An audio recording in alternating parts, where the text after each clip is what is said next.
This story is entitled, I Woke Up in a Shallow Grave After My Wife Tried to Kill Me, written by Rosie Rose.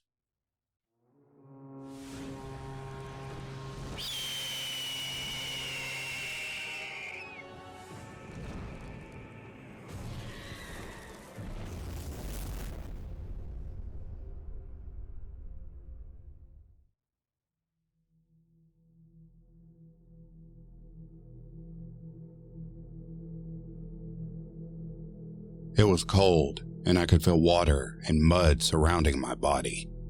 I dared not to open my eyes. My time was limited as I felt my head get dizzy from the lack of oxygen. I kept myself from panicking as I struggled and removed myself from the muddy confines and dug. I finally no longer felt mud and struggled to the surface. Pulling myself from the ground, I looked around at my surroundings. It was a barren field. It was night, and it was storming. The rain quickly washed away the mud from my face. What had happened? My head throbbed as if it had been hit. Memories of what happened prior flashed through my mind. There was a woman who felt very familiar to me and another man. Who was he? I staggered away from my muddy grave and searched for help. Somebody had tried to kill me but failed, I presume. I shivered as my rain-soaked clothes grew cold from the wind. After walking for about 15 minutes, I found a highway. I walked alongside it until some lights shined on me. I stopped and turned, squinting at the bright lights. The person got out of their car and ran up to me. Mark, what are you doing here? The whole town's been looking for you for the past day. Your wife's reported you missing. What happened? I stared at the man oddly.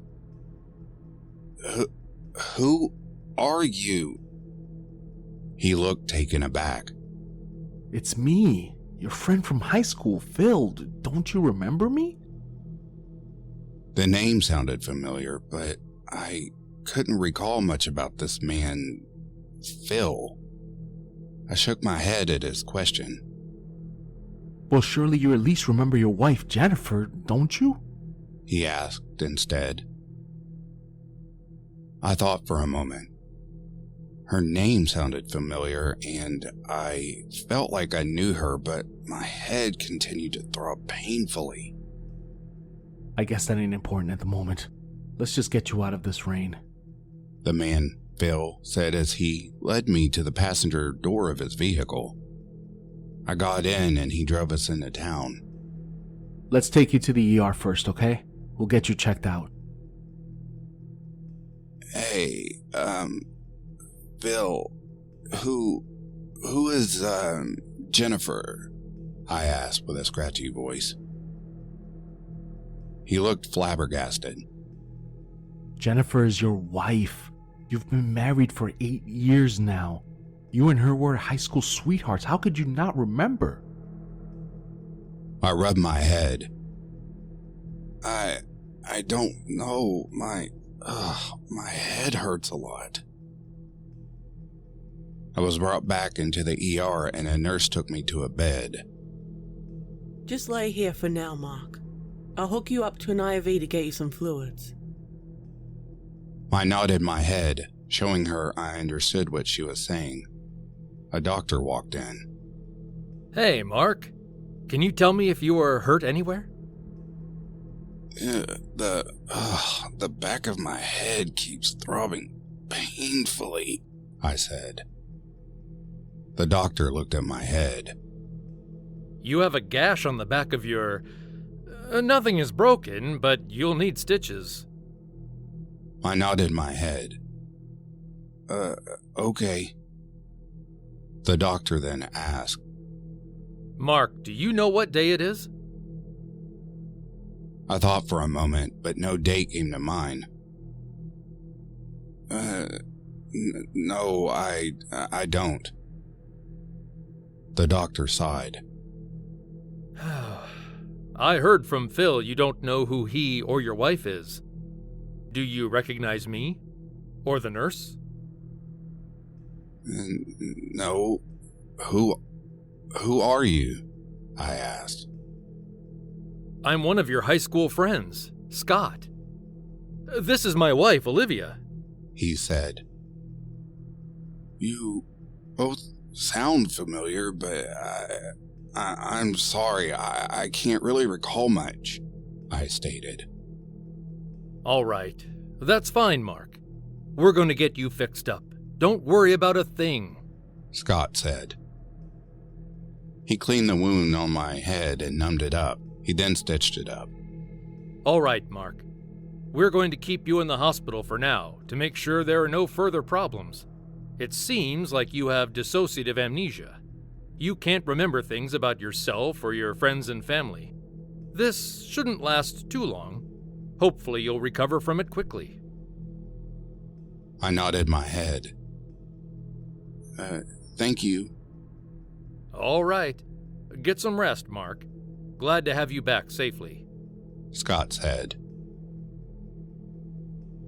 I felt my eyes grow heavy as exhaustion set in. I fell asleep. I had a confusing dream where the woman had hit me in the head with a shovel. I then saw myself get dragged.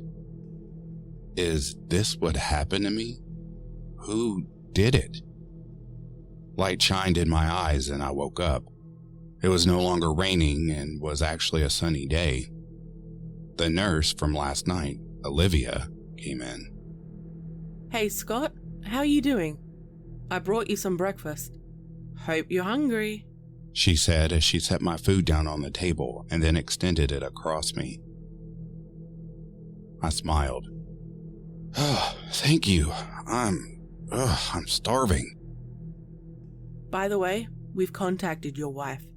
She'll be here to get you once you can be discharged, she added before she left.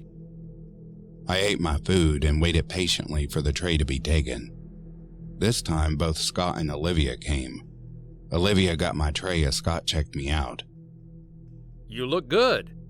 Your vitals are all normal, and you no longer have slight signs of dehydration. I believe you can be discharged today. I'll have Olivia call your wife and let her know, Scott said.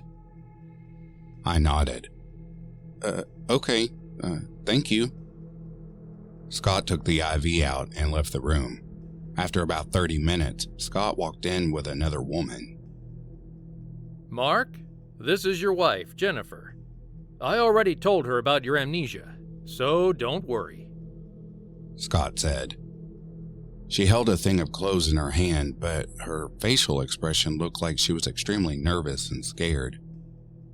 Looking at her, my head throbbed once more and I felt a feeling of betrayal. But betrayal of what? She held the clothes out to me. Here's a change of clothes. Go change into them so I can sign you out. She said it in a rush. Odd, but I dismissed it. I smiled and grabbed the clothes and went to change into them. Once I changed into them, I followed her out to the front desk where she signed me out. She led me out to a car and drove home. Honey, how about you go lay down to rest? You must be tired from everything that happened, Jennifer said. No, I feel fine, really, I responded. She forced a smile.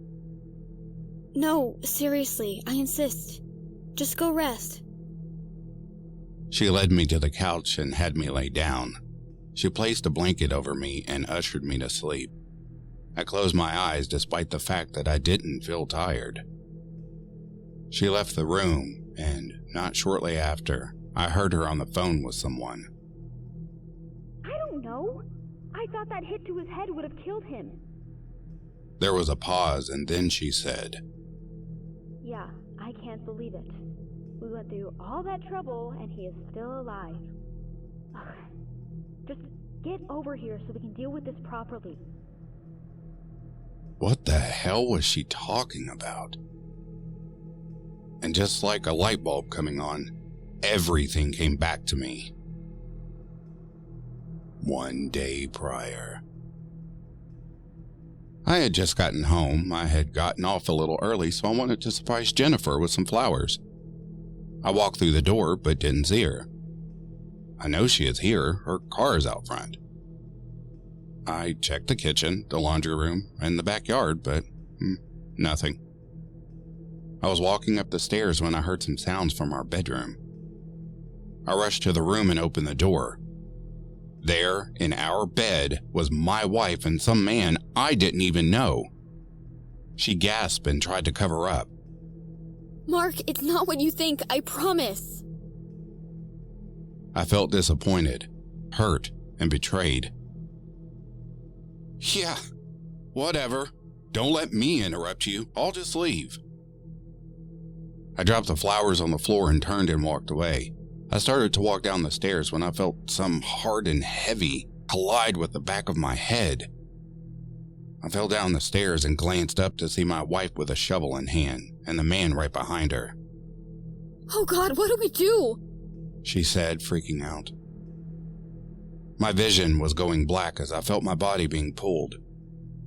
I woke up for a moment to see myself getting dragged into that barren field. I soon blacked out again. And that's what I last remember until I woke up and crawled from that muddy grave. Present day. I sat up off the couch.